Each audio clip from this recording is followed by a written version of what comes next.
아주 유명한 사람은 아닌데 듣보잡이라고 하면 사실 그 듣는 사람은 듣도 보도 못한 잡놈 이런 뜻이잖아. 그쵸. 그럼 그걸 보는 듣보잡은 얼마나 기분이 나쁘겠냐고. 당하는 사람 입장에서나 이렇게 댓글을 쓰시는 분들이 혹시나 계시다면은 이거를 한번 생각해 보시면 돼요. 여러분 그 댓글 쓰시잖아요. 요새 그거 다 잡혀요.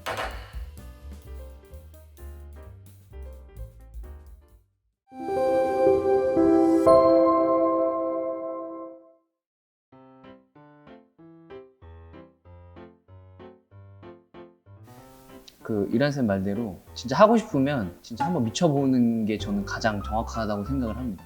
그리고 내가 어떤 사람인지 알 수 있어요.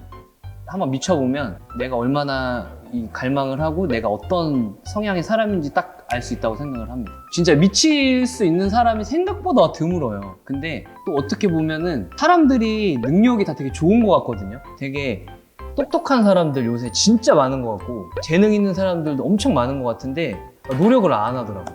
그것까지 내가 그만큼 원하지 않아서 그런지 모르겠는데 진짜 아, 이 사람 이거 아니면 안 되겠다 이런 마인드로 하는 사람은 가면 갈수록 좀 없어지는 것 같아요. 조금 아쉽습니다. 그런 약간 뭔가 그런 부분에 대해서 이게 좀 꼰대 같은 느낌. 아니야. 근데 보통 그런 사람들이 그 얘기를 하죠. 난 마음만 먹으면 돼. 그쵸 맞아요. 사람들은 마음만 먹으면 왜 이 얘기 하다가 내가 생각나는데 왜 상담하다 보면 회원님들이 그래요. 아, 선생님 정도는 아니고요. 아, 뭐 제가 대회 나갈 것도 아니고요. 대회 못 나가요. 진짜 아무나 나가는 게 아니니까. 내가 진짜 말 나온 김에 하는데 진짜 대회 아무나 못 나갑니다. 또 다른 회원님 계셨는데 그분이 대회를 준비했다가 식단을 이제 극한으로 줄이면서 왜냐면 시합이 딱 한 달 남았더라고. 그래서 이제 진짜 선수들이 먹는 식단으로 가야 됩니다. 운동 강도 더 올려야 됩니다. 해서 진행했는데 딱 일주일 만에 위경련이 일어나서 못 하시겠다고. 너무 고통스럽대 하루하루가. 그분은 어찌됐든 간에 우리를 통해서 시합을 나가게 됐으니까 그걸 얘기하기가 되게 힘들었던 거야. 자존심도 있고. 근데 결국에는 그러면 나가지 않는 게 좋을 것 같아요. 그랬더니 너무 해맑은 표정을 지으면서 이제 삶이 너무 행복해진 거죠. 근데 정말로 힘들어요. 저도 올해는 시합을 상반기는 아예 나갈 생각을 안 하고 있는 이유가 이거를 운영해야 돼 이런 걸 떠나서 좀 아직까지도 제가 사실 멘탈이 100% 회복이 안 됐고 조금 더 이 삶을 즐기고 싶은 거지. 먹는 것도 먹고 편하게 쉬고 싶은 거지. 일단 그렇잖아요. 시합을 마음 먹고 딱 이게 마인드셋이 되는 순간 정말 처절해지고 치열해지니까 그리고 그때부터는 그냥 고통의 순간이 계속 되니까 대회를 생각만 해도 몸의 이 반응 자체가 달라요. 시합 나가는 거 유세 떠는 건 아닌데 그래도 정말 그 얘기는 꼭 해주고 싶어요. 상상 이상으로 힘들다는 거. 너도 힘들었잖아. 그거는 진짜 해본 사람만 알 수 있는 그 영역이라고 생각하고요. 뭐 즐긴다고 하는 거는 그 어떠한 고통이 와도 즐긴다는 얘기지. 난 못 즐겨. 아니 뭐 그들만의 리그 하는데 그들만의 리그에서 그들이라는 거는 진짜 정말 그 경험을 해본 사람들만 즐길 수 있는 그들만의 잔치지 잔치. 대회를 나가본 사람들이 무대 위에 선수가 울 때 같이 울 수 있는 정말 말로 표현할 수 없는 그 감동이 있거든요. 대회 안 나가신 분들은 어렴풋이 알 거야. 저 사람이 힘들어서 우는구나. 하지만 절대 공감할 수 없습니다. 그거는 진짜. 맞습니다. 진짜 해본 사람만 알 수 있는 영역이기 때문에 그 약간 인생의 축소판 같아요. 막판에 조금 이제 다이어트가 진행되면 이 감정 요동이 많이 좀 치거든요. 낙엽이 하나 떨어져도 그게 그냥 떨어지는 게 아닙니다. 이 5만 가지 생각이 나고 그냥 흘려들을 수 있는 말도 약간 못 흘려듣게 돼요. 성향도 물론 중요하겠지만 이 신체의 그 탄수화물이나 이런 게 결여됐을 때 나오는 그 생리적 현상은 정신력으로 해결할 수 없는 부분이라고 저는 생각을 하기 때문에 이거는 그래서 경험해보는 사람들만 좀 공감할 수 있지 않나라고 저는 생각을 합니다. 개인적으로. 맞아요.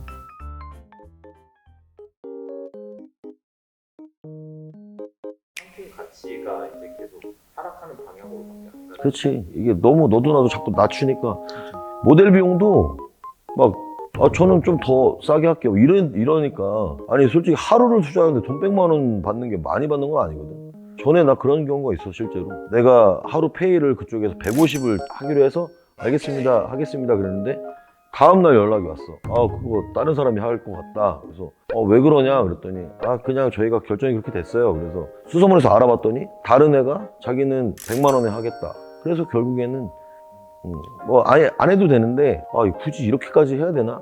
자신의 가치를 그렇게 낮추면서까지. 돈이 가치는 아니지만 그래도 그거는 좀 아닌 것 같더라고. 나는 개인적으로 뭐 그 사람이 하고 싶으면 다른 쪽 장점을 본인이 피력을 해서 본인이 해도 되는데 굳이 그걸 내가 더 싸게 해줄게요 이거밖에 안 되잖아. 그렇죠.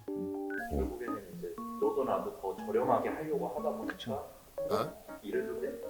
하고는 이제 계속 깎아내는. 그렇지. 이제 기준 단가가 낮아질 수밖에 없어. 계속 헬스장이 지금 30년 전 금액이랑 똑같대잖아. 그렇죠. 뭐 태권도나 이런 것만 봐도 한 달에 뭐 원비나 이런 게 계속 오르고 있는 맞아. 그 계속 추세인데 이 헬스장만 계속 어떻게 보면은 트레이너들 뭐 이것도 제가 이제 이렇게 레슨을 이렇게 하게 되면서 알게 된 건데 예전에 제가 처음에 트레이너 했을 때보다 지금이 기본급이 훨씬 적더라고요. 저 처음에 그때 20대 초반에 학교 다니면서 했을 때 정직원 하면은 그때 당시에 많이 주는 데는 막 180만 원도 있었거든요. 맞아. 우리 때도 150만 원도 많았어. 네. 근데 요새는 일을 하면 기본급이 뭐 한 80만 원에서 100만 원 정도? 네, 요 정도 하는데 뭐 그럴 수밖에 없는 상황이라고 생각은 하는데 이제 그게 저는 좀 이제 아쉬운 거죠. 안타깝고. 그러다 보니까 이제 여기저기서 좀 가격 경쟁이 자꾸 일어나면은 결국 계속 이제 떨어질 텐데 그럼 결국 나중에는 줄일 가격도 없어지잖아요. 이러다가 나중에 그런다니까. 오시면 돈 드릴게요. 진짜 그렇게 될 수도 있어. 그래서 왜 요즘에 뭐 통신사 이동하면 돈 주잖아. 그렇죠. 이제 여기도 그렇게 될 판이야. 헬스장 거기 몇 달 남았어요. 6개월이요? 저쪽으로 넘어오시면 6개월 보상해 주는 걸 넘어서서 넘어오시면 현금으로 10만 원 지원해 드릴게요. 이렇게 되는 상황이 나올 수도 있다니까. 보상해 주는 데는 꽤 본 것 같아요. 회원권이 이제 남으면 그치, 그건 해줄 수 네, 있지. 그만큼 이렇게 해주겠다. 근데 제가 생각할 때는 그거는 좀 이렇게 상토덕에 어긋나지 않나. 어긋나지. 어긋나. 그거는 좀 어긋나는 것 같고. 뭐 한 달 안쪽은 그럴 수 있다 쳐. 한 달 안쪽이야. 그쵸. 얼마 남아오셨는데요? 그러면 뭐 나도 그런 경우가 자주는 아니지만 몇 번 있었는데 3개월 남았는데 그러면 종료되시고 넘어오십시오. 이렇게 얘기할 수 있지만 물어봤어. 근데 뭐 한 이제 3주 남았대. 그러면 거기 얘기하시고 환불을 받으려고 하잖아. 환불 받지 마시고 그냥 오세요. 그리고 그 3개월 저희가 더 해드릴게요. 이렇게 얘기할 수는 있지만 6개월 남았는데 6개월 해드릴게요. 이거 말이 안 돼. 그건 말이 안 돼. 그런 거는 이제 제가 생각할 때도 뭐 좀 잘못된 부분이라고 생각을 하고 그렇게 하시는 분들은 어차피 뭐 그런 말들을 좀 하시더라고요. 어차피 결정은 고객이 하는 건데 뭐 어떠냐 라는 식으로 말씀하시는데 그런 발언이 굉장히 무책임하다고 생각을 합니다. 진짜 그건 진짜 무책임한 거고 본인밖에 생각을 안 하는 거예요. 보상을 해주는 것보다 그렇게 생각하는 게 저는 더 잘못됐다고 생각을 합니다. 개인적으로는. 맞아. 그거는 아예 보상을 해주는 거는 그런 상황이 될 수밖에 없게끔 돼서 할 수 있다고 생각을 하는데 그런 생각 자체가 주입이 돼 있다는 건 그분의 그냥 그 사상 자체가 좀 잘못됐다고 생각을 해요. 저는 개인적으로. 뭐 어찌됐든 난 돈만 벌면 돼. 그쵸, 약간 네. 이런 거지. 하나쯤이야 하는 생각이 좀 강하게 비춰지다 보니까 아니 얘기 나온 김에 얘기할게. PT를 한 세션에 2만 원 받으면 이게 단가가 나옵니까? 과연 그 안에서 어느 정도의 이 수업의 질적인 가치가 있는지 모르겠지만 그럴 거면 아예 PT를 하면 안 돼요. 그거는 말도 안 되는 금액이야. 왜냐면 한 사람이 1시간 동안 1대1로 이 사람을 케어하고 정말 밀착으로 수업을 해야 되는데 그게 과연 2만 원이라는 돈을 지불했을 때 거기에서 뭔가 효율이 나오냐는 거지. 서비스에 관련된 부분과 뭐 수업 티칭에 대한 뭐 커리큘럼에 관련된 부분 여러 가지가 있는데 그게 과연 그 정도의 수업의 질이 나오겠냐는 거지. 그리고 정말 이쪽으로 넘어오실 분들은 거기에 준하는 교육도 공부도 노력도 하시면서 넘어오시면 문제가 없어요.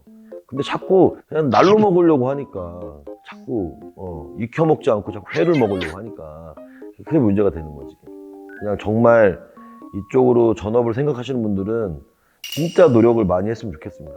이란 선생님께서는 지금 센터를 운영하고 계시고 저는 이제 어떻게 보면 이제 생활체육인 입장에서 제가 그런 걸 봤을 때 엄청 공감하거든요. 그러니까 저도 이렇게 해보면서 느낀 건데 첫 번째는 처음에 초보 트레이너 분들이 본인이 벌어가는 벌이에 대해서 불만이 있으신 분들이 좀 있더라고요. 뭐 수업료나 퍼센티지나 이런 부분들에 대해서.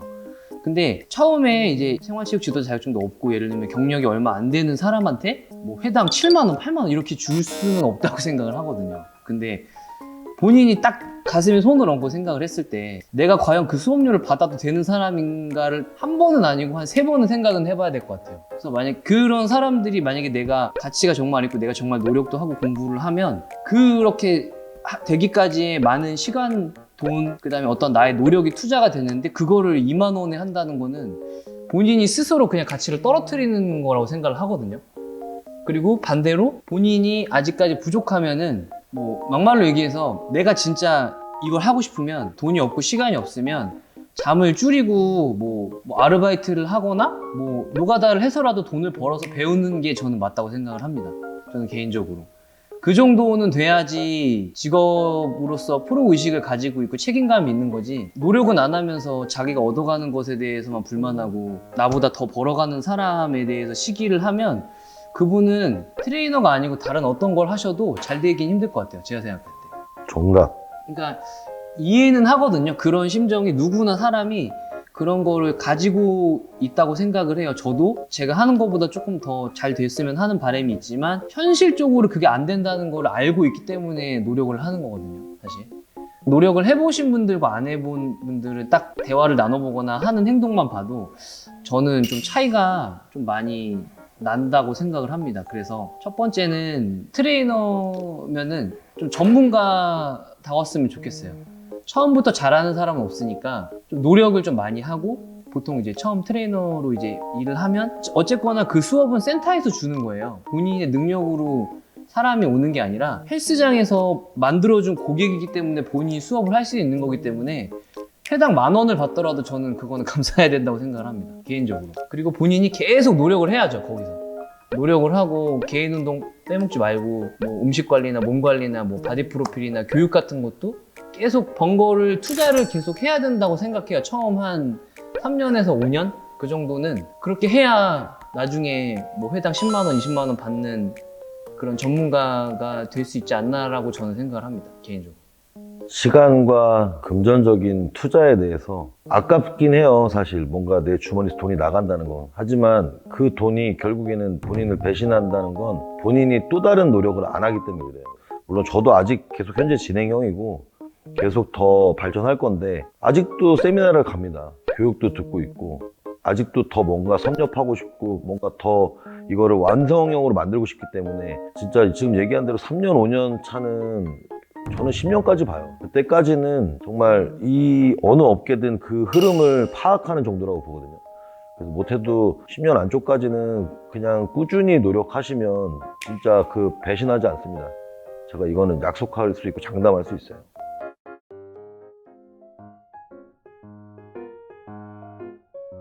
저도 사실 제일 후회되는 거는 운동하면서 제일 후회됐던 게 딱 2가지. 하나는 몸에 타투했던 거, 또 하나는 약물 썼던 거. 그래서 이거는 뭐 다시 되돌릴 수도 없고 되돌릴 수도 없지만 그냥 앞으로 제가 살면서 운동하면서 계속 안고 가야 될 짐이라고 생각해요. 그리고 시합 자체도 이 내추럴과 비내추럴 이렇게 다 구분이 되어 있기 때문에 또 이게 비내추럴 그럼 또 이걸 욕하더라고요. 비내추럴이 아니라 약쟁이 아니냐. 약쟁이라고 표현을 하자면 내추럴 대회랑 약쟁이 대회가 있으면 저는 절대로 내추럴 분들이 나가는 대회는 나간 적도 없고 나갈 생각도 없으니까 혹여라도 우리 약쟁이들 중에서 내추럴 대회를 혹시라도 난 지금 안 쓰니까 나가도 되겠지라는 생각하시는 분들은 절대 안 되니까 이게 다 같이 욕먹어요. 그러니까 그냥 위니 한정이라도 먹었으면 나가지 마세요. 네, 이거는 진짜 서로 약속했으면 좋겠습니다. 이제 말씀하시는 게 생각난 건데 약쟁이, 로이더 이런 단어들을 쓰시잖아요. 근데 그게 국어 사전에 있는 단어가 아니잖아요. 감정적으로 만들어낸 단어인데 이제 내추럴로 운동하시는 분들이 유튜브나 이런 콘텐츠를 할 때 약간 어그로성이나 약간 자극적으로 하기 위해서 뭐 내추럴이 로이더를 뭐 이런 식으로 하는 것 자체가 저는 좀 잘못됐다고 생각을 해요. 이렇게 케미컬이라는 단어도 있고 충분히 이렇게 융화시켜서 얼마든지 자극적이지 않게 할 수 있는데 객관적으로 뭐 이렇게 하실 거면 그런 단어 선택까지 제대로 다 본인들도 하시고 나서 하는 게 저는 맞다고 생각을 합니다. 그러니까 왜냐면은 그 로이더라는 단어 자체가 저도 이제 내추럴로 운동을 하지만 같은 내추럴이어도 되게 불편해요. 그런 단어를 쓰는 것 자체가. 뭐 사람마다 생각하는 게 좀 다를 수 있지만 그냥 시비 거는 걸로밖에 안 보이거든요. 저는 개인적으로. 이게 말이 진짜 이게 아다르고 어다르다고 좋게 얘기할 수 있는 거 그렇게 돌려서 얘기하면 또 거기에 댓글들이 달리고 그걸로 또 그분은 그걸로 또 상처를 받잖아요. 그게 옳은 행동인지 한 번쯤 생각해 보시면 좋을 것 같아요. 네, 그게 본인이라고 생각하면. 그들은 그게 재밌는 거지. 네. 그런 분들을 로무세라고 하잖아. 입만 열면 로이더 뭐 내추럴 이 얘기하는 사람들. 저는 개인적으로 별로 상종을 안 하기 때문에 그냥 그런 사람들도 있고 그냥 상관없어요. 뭐 얘기한 대로 뭐 피해 준 거 없으니까 상관없어요. 그런 뭐 좋은 분들도 있으니까 그냥 이것도 과도기라고 생각합니다. 언젠가는 또 이런 부분에 있어서 더 그냥 오픈하고 얘기할 수 있는 시간도 올 것 같고, 그리고 요즘에는 이 약투 사건도 아주 오래 지난 일이기 때문에 사람들이 크게 관심 없는데 끝까지 따라가는 건 있어요. 무조건 그치. 뭐 예를 들어서 탈의한 사진을 올리면 한 100개 댓글 중에 한두 개는 꼭 있어. 아유 약쟁이 새끼. 뭐 약쟁이 새끼니까 뭐 괜찮아요. 이거는 제가 봤을 때는 딱 8, 90년대에 성형이랑 약간 아. 비슷했거든요. 그때는 성형 받는 것 자체도 그쵸. 치료 목적이 아니면 불법. 성형했다 하면은 욕먹고. 근데 지금은 막 모델을 보면서 저는 성형미인이다 이런 식으로 광고하진 않잖아요. 저는 자연미인이다 이런 식으로. 근데 지금 피트니스 업계는 저는 내추럴입니다. 그래서 붙이고 다니는 게 약간 자기의 타이틀이 돼버렸단 말이에요. 그쵸. 그거 맞는 말이에요. 뭐야 라이프타임 내추럴. 아, 네, 뭐 나도 라이프타임 내추럴 18년 했어.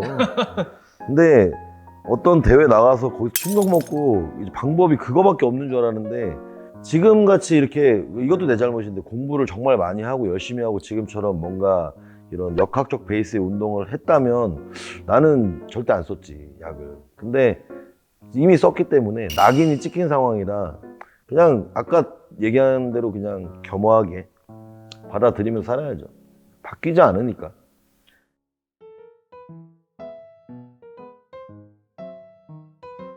댓글 남길 때 본인 친구들이나 형이나 엄마나 아빠 한번 생각하시는 게 좋을 것 같아요.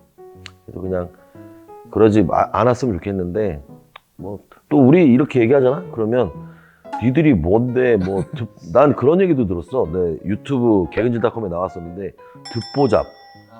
그걸 보는 우리 엄마가 얼마나 가슴이 아프겠어. 너 댓글 쓴 너가 얼마나 유명한지 모르겠지만 난 유명한 사람은 아닌데 듣보잡이라고 하면 사실 그 듣는 사람은 듣도 보도 못한 잡놈 이런 뜻이잖아. 그쵸. 그럼 그걸 보는 듣보잡은 얼마나 기분이 나쁘겠냐고.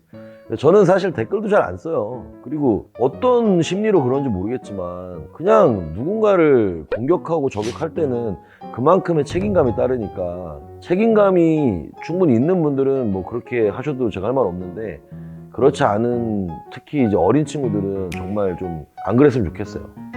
이 부분도 저는 엄청 공감하는 게 이 부분을 해결할 수는 없지만 뭐 당하는 사람 입장에서나 이렇게 댓글을 쓰시는 분들이 혹시나 계시다면은 이거를 한번 생각해 보시면 돼요. 저 같은 경우도 2023년에 들어와서 많은 것을 계획하고 바꾸면서 인간관계와 제가 그동안 좋게 넘어갔던 것들에 대한 정리를 하면서 이제 법적 절차를 밟은 게 있거든요. 근데 그 2년이라는 제가 SNS를 하면서 시간 동안 좋은 일을 했음에도 불구하고 그런 어떤 유언비어나 뭐 명예를 훼손시키는 것에 대한 것들을 제가 이렇게 들은 것들이 많았지만 저도 막 싸우고 싶지 않고 굳이 그게 사실이 아니고 그렇게 저를 이렇게 하는 사람들은 어차피 제 앞에 와서 말을 못하고 어차피 저보다 밑에 있는 사람들이기 때문에 상대를 안 했어요. 근데 그게 저한테 피해가 오는 게 아니라 제 주위 사람들한테 피해가 오더라고요. 그래서 그 부분을 정리하는 과정에서 그 자료를 취합해서 법적인 절차를 밟았는데 여러분 그 댓글 쓰시잖아요. 요새 그거 다 잡혀요. 진짜 이 우리나라의 수사력이 생각보다 굉장히 좋습니다. 그래서 쓰실 때 본인의 미래를 한번 생각을 해보시면은 아마 못 쓰실 거예요. 네, 무조건 잡힙니다. 그거. 무조건 잡혀요. 그 한국 법이 생각보다 세요. 그러니까 그런 부분을 했을 때 나의 미래를 위해서 좀 참는 거, 예, 그거를 조금 저는 선택 이렇게 했었으면 좋겠습니다. 예, 진짜 좋은 얘기인 것 같아요. 예, 그렇대요. 저는 이런 법률적인 부분은 잘 모르지만 여러분들이 좀 책임감이 있었으면 좋겠습니다. 그러면 서로 상처 주지도 받지도 않을 거니까 그렇죠.